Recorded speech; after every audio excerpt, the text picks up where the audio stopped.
안녕하세요. 지혜의 독서입니다. 저는 청소년 도서라고 해서 따로 구분되어진 책을 별로 좋아하는 편은 아닙니다. 여러 가지 이유들이 있는데 그 중에 가장 큰 이유는 그 책들은 대부분 착해야 한다, 효도해야 한다, 양보해야 한다, 인내해야 한다, 노력하면 된다 등 주려고 하는 교훈을 복잡한 상황에 헤아림 없이 단순하게 권선징악으로 귀결시키며 문학을 그저 교훈과 선악 위주의 수준 낮은 것으로 만들어버리기 때문입니다. 청소년 문학이 아동 문학에서 그림이 빠지고 문장이 조금 길어졌을 뿐 아직도 동화의 수준에서 벗어나지 못했다고 생각합니다. 몇몇 청소년 문학이라고 구분지어진 책을 읽은 적이 있지만 별로 재미있게 읽지 못했습니다. 그럼에도 이번에는 제가 유익하게 읽고 괜찮은 소설이다 라고 생각하는 청소년 소설을 소개하려고 합니다. 나의 스파링 파트너와 발버둥치다입니다. 두 권 모두 박하령 작가의 소설입니다. 사실 이 책들은 청소년 문학으로 분류는 되어 있지만 성인이 읽어도 무방한 책입니다.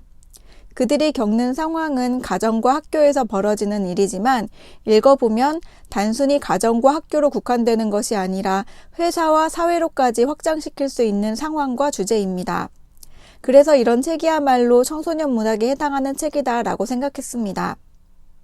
나의 스파링 파트너는 단편 소설집입니다. 6편의 단편 소설이 담겨 있습니다. 나의 스파링 파트너는 그 6편 중 한 편의 소설입니다. 그리고 발버둥치다는 장편 소설이지만 그렇게 길지 않습니다. 중장편 소설이라서 긴 호흡을 힘들어하는 청소년이라도 쉽게 읽을 수 있습니다. 먼저 나의 스파링 파트너를 소개하겠습니다. 6편의 각각 다른 이야기 속에는 청소년기의 아이가 주인공으로 등장합니다. 첫 번째 이야기 굴러라 공예의 주인공은 정하윤입니다. 나름대로 정의를 위해서 한 행동의 결과가 예측하지 못한 방향으로 흘러가는 것을 보고 과연 옳은 행동이란 무엇일까를 생각하게 합니다. 여름을 깨물다에서는 주인공 최하나가 잠시 이모의 집에서 살게 되면서 그곳에서 만난 남학생과의 감정을 느끼게 되는 감정을 그려놓았습니다. 수아가 집으로 가는 시간에서는 모범생 프레임에 갇혀 자신 내면의 목소리와 감정을 알아주지 않은 채 무조건 순응하고 순종했던 사나연이 친척 동생 수아를 통해 자기 주체성에 대해 생각하게 되는 내용을 담아놓았습니다.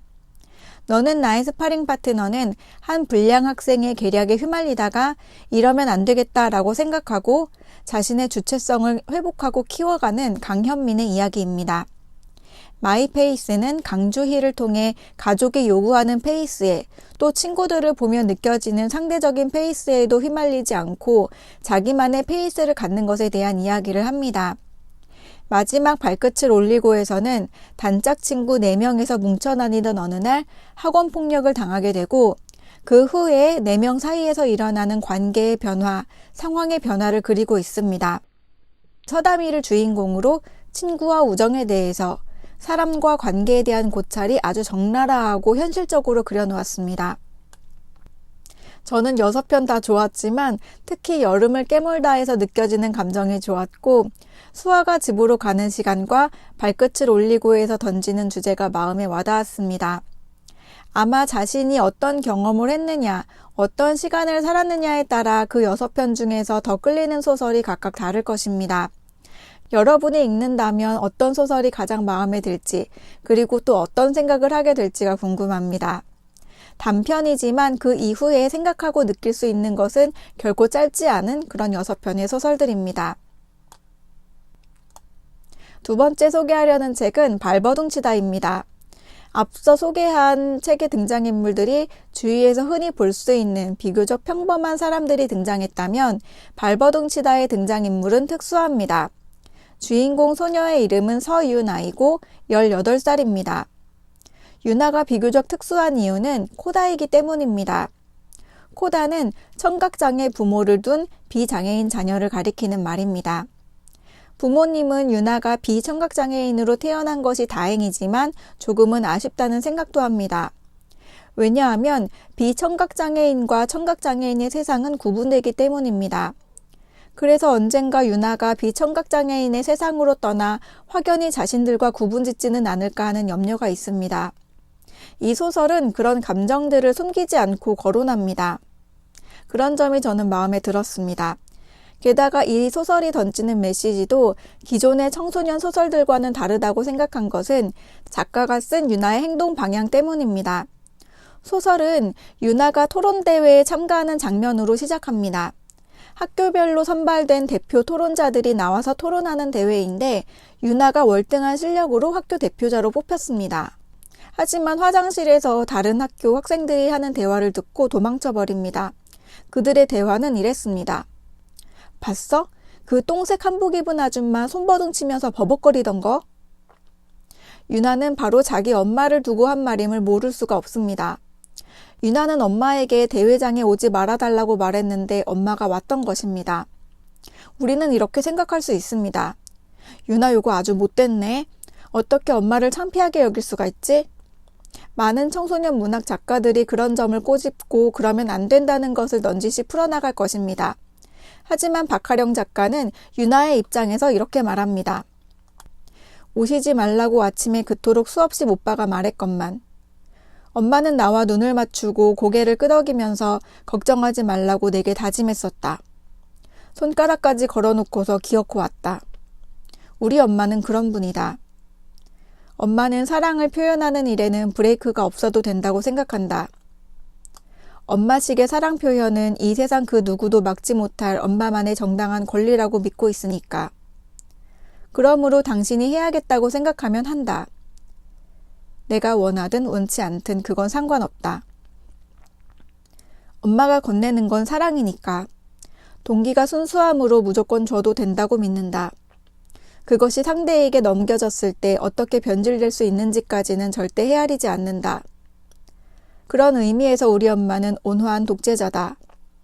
쉽게 저항하기도 힘들고 독하게 반항하기도 난처한 선의의 옷을 입고 있는 독재자.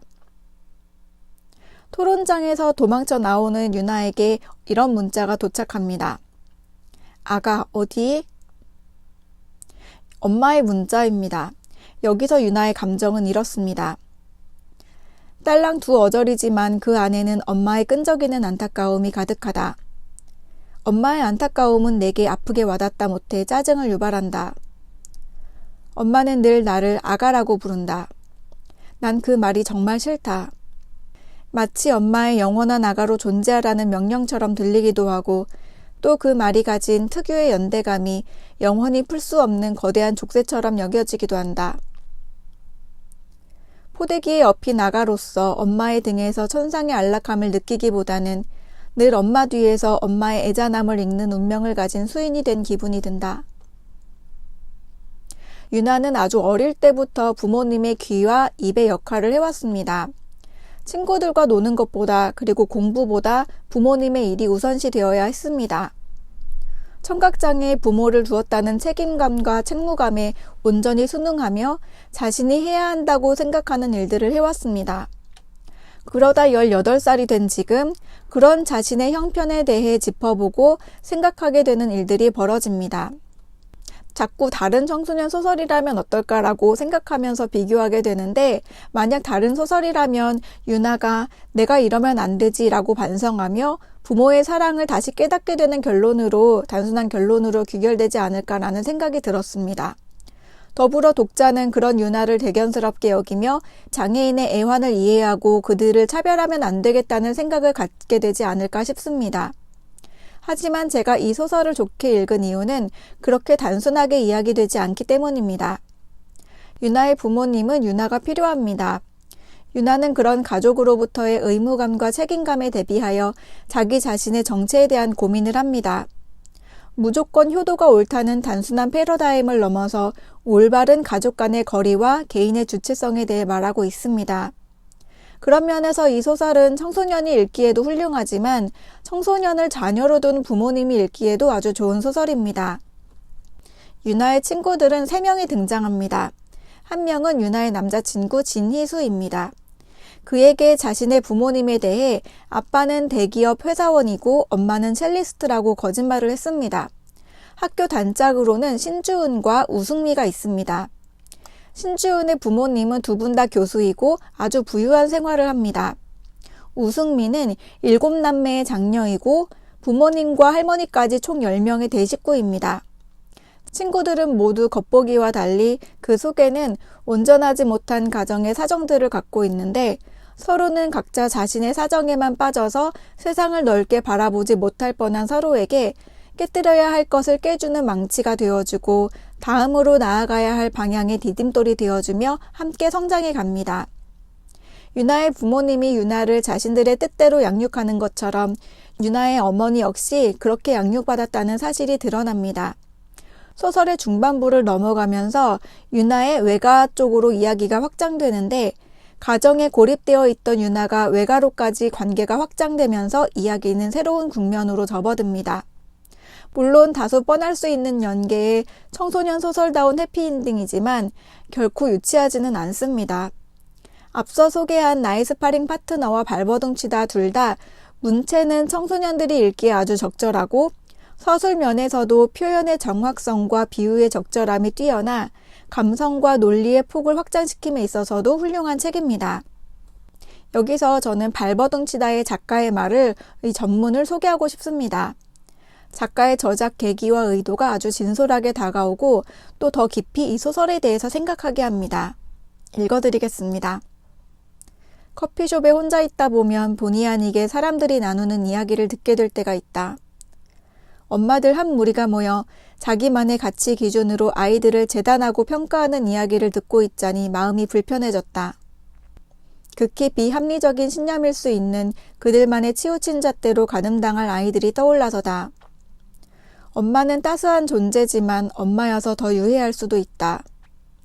그래서 가족 이야기를 써야겠다고 마음을 먹던 중 어느 책에선가 가족은 신성하지만 가족주의는 불온하다란 구절을 읽고 떠오른 단상으로 시작했다. 가족 간의 건강한 거리두기가 주제다. 강의를 다니다 보면 부모가 정해놓은 극히 주관적이고 때로는 폭력적일 수도 있는 당위에 갇혀 허덕이는 아이들을 많이 만나게 된다.